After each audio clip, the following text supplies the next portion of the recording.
हमारे पास यहाँ दो मैसेज हैं जो कि एक रस्सी से जुड़े हुए हैं और इनके दरमियान एक पुली है। सवाल यह है कि इन दोनों मैसेज की अलग अलग एक्सेलरेशन क्या होगी। अब इस सवाल को हल करने के दो तरीके हैं, एक मुश्किल तरीका है और एक आसान। हम पहले इस वीडियो में मुश्किल तरीका इस्तेमाल करेंगे ताकि आप आसान तरीके की अहमियत को समझ सकें। एक्सेलरेशन मालूम करने के लिए न्यूटन के दूसरे कानून का इस्तेमाल करेंगे। पहले हम ये 5 किलोग्राम मास की एक्सेलरेशन के हिसाब से फॉर्मूला लिख लेते हैं उफुकी समत में, हॉरिजॉन्टल डायरेक्शन में, जो कि हो जाएगा, ये 5 किलोग्राम का मास है तो इसको हम A5x लिख लेते हैं। A5x is equals to sigma F of 5x divided by ये M5, यानी कि ये 5 किलोग्राम वाले का मास।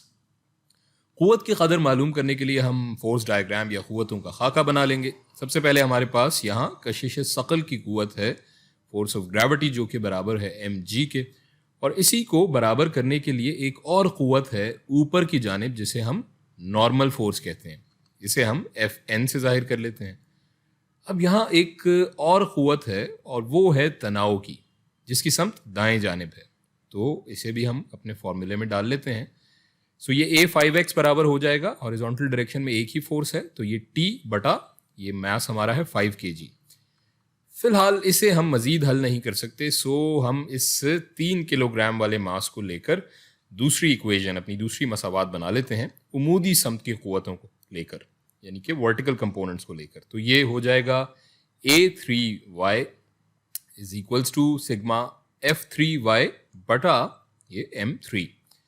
यहाँ भी हम फोर्स डायग्राम या क़ुव्वतों का खाका बना लेंगे। सबसे पहले हमारे पास यहाँ कशिश सकल की क़ुव्वत है, ग्रेविटी की, और यहाँ ऊपर की जानिब दूसरी क़ुव्वत तनाव की, टेंशन की होगी। अब इस फॉर्मूले में हम अपनी वैल्यूज़ प्लग इन कर लेते हैं तो ये हमारे पास आ जाएगा A3y बराबर हो जाएगा ये टेंशन की क़ुव्वत मनफी mg जो कि ग्रेविटी की क़ुव्वत है बटा 3 kg जो कि ये इसका मास है। A3y बराबर हो जाएगा, यहाँ मजीद वैल्यूज़ अगर हम प्लग इन करें, T माइनस ये मास है 3 kg इंटू ग्रेविटी है 9.8 मीटर पर सेकेंड स्क्वायर बटा 3 kg। अब यहाँ एक मुश्किल ये है कि हमें T और एक्सेलरेशन इन दोनों की कदर नहीं पता, जिसकी वजह से हम इसे मजीद हल नहीं कर सकते। लेकिन अगर हम इस पहली वाली मसावात को गौर से देखें तो इससे हम T की एक वैल्यू निकाल सकते हैं और इसे इस मसावात में डालकर काम को हम आगे बढ़ाते हैं। मुश्किल काम है, हमने शुरू में ही बात की थी, और यही दरअसल वो मुश्किल है जो कि एक मैथमेटिकल मुश्किल है। सो देखते हैं हम कि कैसे हम इसको आगे फर्दर हल करते हैं, सॉल्व करते हैं। सो ये A5x is equals to T बटा 5 kg। इससे अगर हम T निकालें तो T बराबर हो जाएगा 5 kg इंटू A5x के। अब इसे हम ये A3y की मसावात में डाल लें T की वैल्यू को, तो ये इक्वेशन हमारे पास आ जाएगी A3y is equals to 5 kg, ये T की जगह 5 kg into A5x minus 3 kg into 9.8 metre per second square बटा 3 kg। अब अगर हम गौर करें तो यहाँ इस 3 किलोग्राम मास पर एक्सेलरेशन हो रही है नीचे की जानिब, और इसकी वजह से अगर हम देखें तो ना हमारी रस्सी खिंच रही है और ना ही टूट रही है। इसका मतलब है कि जितनी एक्सेलरेशन ये मास यहाँ नीचे की जानिब कर रहा है उतनी ही ये 5 किलोग्राम का मास यहाँ कर रहा होगा दाएं जानिब। और जैसा कि हम देख रहे हैं इन दोनों क़ुव्वतों की समत एक दूसरे से मुखालिफ है, उलट है, लेकिन ये मैग्नीट्यूड में एक जितनी ही होंगी। तो हम ये लिख सकते हैं कि A3y बराबर है मनफी, समत चूँकि मुखालिफ और उलट है, मनफी A5x के। अब इसे हम इस मसावात में शामिल करके मज़ीद हल कर लेते हैं तो ये हमारे पास आ जाएगा A3y की जगह मनफी A5x is equals to 5 kg into A5x minus 3 kg into 9.8 metre per second square बटा 3 kg।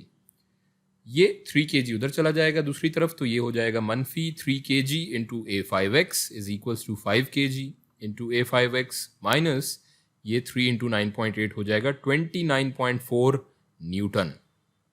इसको फर्दर सिंप्लीफाई करते हैं, रीअरेंज करते हैं तो 29.4 newton is equals to 5 kg into A5x जमा 3 kg into A5x। So further simplify करेंगे 29.4 Newton, और ये A5x कॉमन बाहर निकल आएगा, 5 जमा 3 8 kg इंटू A5x। और A5x इस तरह बराबर हो जाएगा 29.4 न्यूटन डिवाइडेड बाय 8 kg। इसको अगर हम सॉल्व करें कैलकुलेटर से तो A5x बराबर हो जाएगा 3.68 मीटर्स पर सेकेंड स्क्वायर। तो जनाब ये एक्सेलरेशन हो गई हमारे 5 किलोग्राम मास की, और ये मस्बत है क्योंकि ये दाएं जानिब हो रही है। और चूंकि हमने ये कहा था कि ये दोनों एक्सेलरेशन बराबर होंगी मैग्नीट्यूड में, तो यही 3 किलोग्राम के मास की एक्सेलरेशन भी होगी, लेकिन इसकी कदर मनफी होगी क्योंकि इसकी समत मुखालिफ है, नीचे की जानिब है। सो इसे भी हम लिख लेते हैं, A3x बराबर हो जाएगा मनफी 3.68 मीटर पर सेकेंड स्क्वायर के।